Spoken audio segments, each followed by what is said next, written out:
was so nice that you applauded me just for starting the meeting. So will the meeting please come to order? We welcome you to the Metro Council. Today is Tuesday, February 4th, 2020. 111 by Parker, Toombs, and Sledge. This is an ordinance to amend Title 17 of the Metropolitan Code of Laws to create certain new zoning districts which prohibit short-term rental property uses and to make minor corrections, all of which is more described in the bill. It was, if you're looking at the agenda, it was referred to the Planning Commission, but the Planning Commission approved this bill 8-0. Councilmember Parker, you are recognized. Thank you, Vice Mayor. I'd like to open the public hearing. Okay, declare the public hearing open. I'd like to see a show of hands of those who are here in favor of the measure. Okay, show of hands of those who are here in opposition to the measure. So, Member Parker, you're recognized. Thank you, Vice Mayor. I'd like to move for approval with a brief comment. All right. The motion is to approve. Properly seconded. Back to you for comment. Okay, great. So I just wanted to make a few things clear. So this bill does not actually affect any property in Davidson County. What this does is it provides new opportunities for if an applicant were to want to rezone a property. So, you know, any short-term rental that's already in operation, any construction project that's already approved and happening, you know, this would not affect their zoning. In fact, on passage, these zoning designations would be effective nowhere. So yeah, what this bill does is when an applicant is applying for a rezone, it provides for new designations that can be chosen and sought. And that's what these are. So again, this doesn't affect anyone's property, anyone's project out there right now. But the reason that I wanted to move forward with something like this is over the years, seeing various development proposals for, say, you know, mixed use to sort of in like an emerging neighborhood center, kind of the neighborhood corner commercial activity that I think a lot of communities are comfortable with. You know, a lot of the base zonings that might be applied for in such a case do allow for unlimited short-term rental permits. So what we get is just a lot of pushback from the neighbors who, you know, they might be okay with a coffee shop, they might be okay with a deli and some apartments over top of it, but they simply don't want a short-term rental hotel in their backyard. So I'm asking you to vote yes on this tonight, and I will, I guess that's it for now. You have. I view this as something that will, quite frankly, stoke more housing because all of a sudden we have the ability to go to constituents and say, this person is coming with an application for more housing and we can guarantee you it's housing for residents. We cannot do that right now with a base zoning change in some of the zones that are being requested. And then the final thing I want to note is talking about a collaborative process. I think several of us in this room kind of had these same conversations in our district. And then we had those same conversations with the planning staff who was coming back and saying, we are just swamped with these kinds of applications. It streamlines the process, it sets real expectations, and it creates a tool that we need. I'd ask you to support the bill. All right. Thank you, Councilmember. Councilmember Roberts.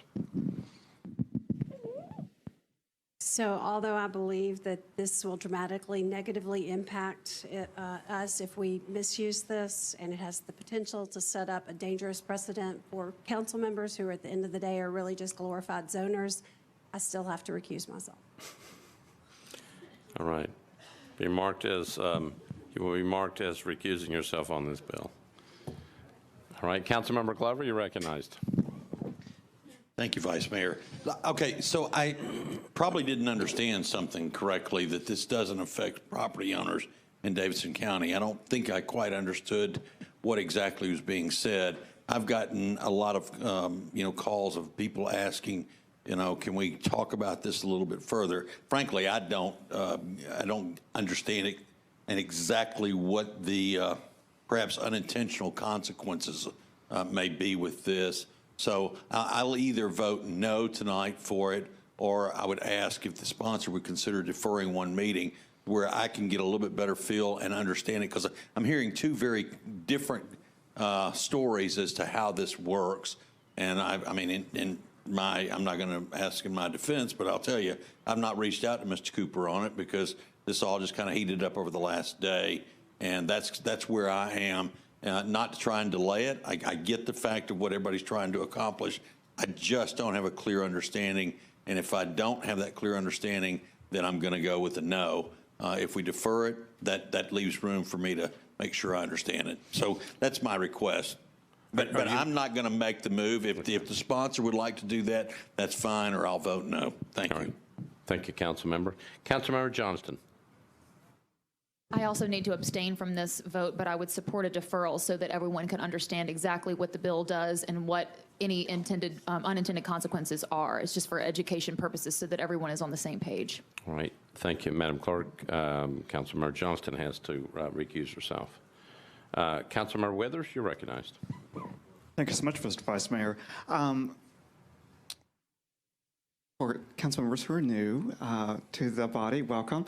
This is what we dealt with quite a bit during most of the last term, if you were watching on Metro 3. Many of the same folks joined us again tonight. Welcome back. And many of the same arguments we heard before we're still hearing tonight. And that's kind of true a little bit on both sides. But so just deja vu all over again.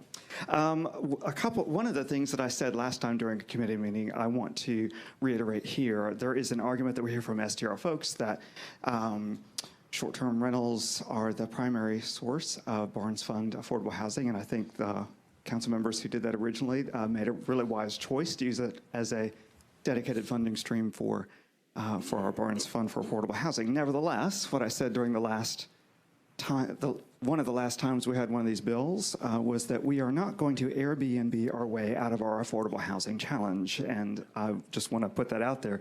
The way that we will address our affordable housing challenge is by building actual housing that people actually live in. Number one, I do believe that there is a supply problem. That's not the whole problem, but that's a problem. And also, we need to put significant dedicated funding into our budget every year to fund our nonprofit providers much more.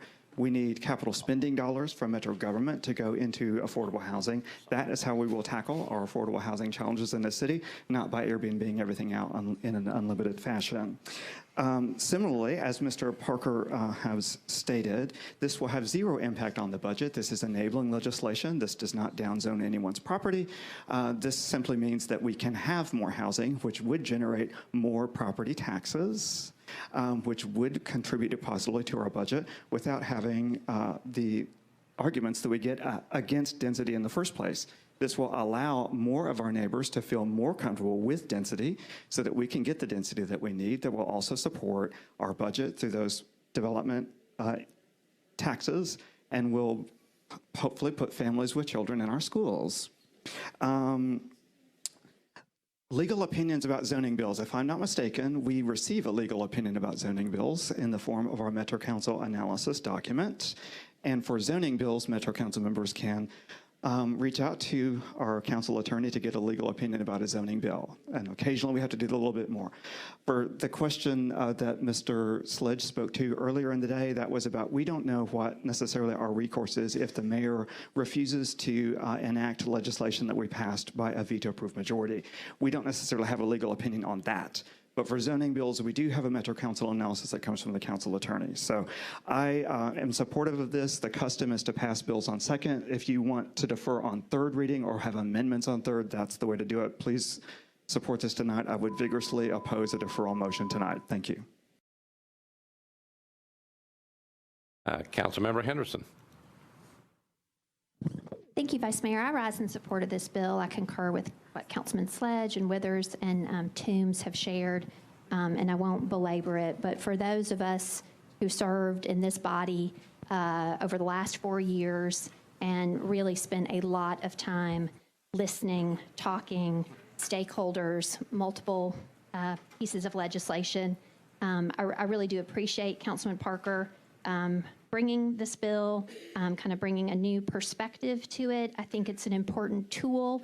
It is parcel specific. It's something you elect to do as a developer. Like Councilman Sledge said, over and over we saw things, developments that did not move forward because of community concern, around STRP. And just in case there is some confusion in the community, this is not a council member or any individual being able to take a big overlay of property or your neighborhood.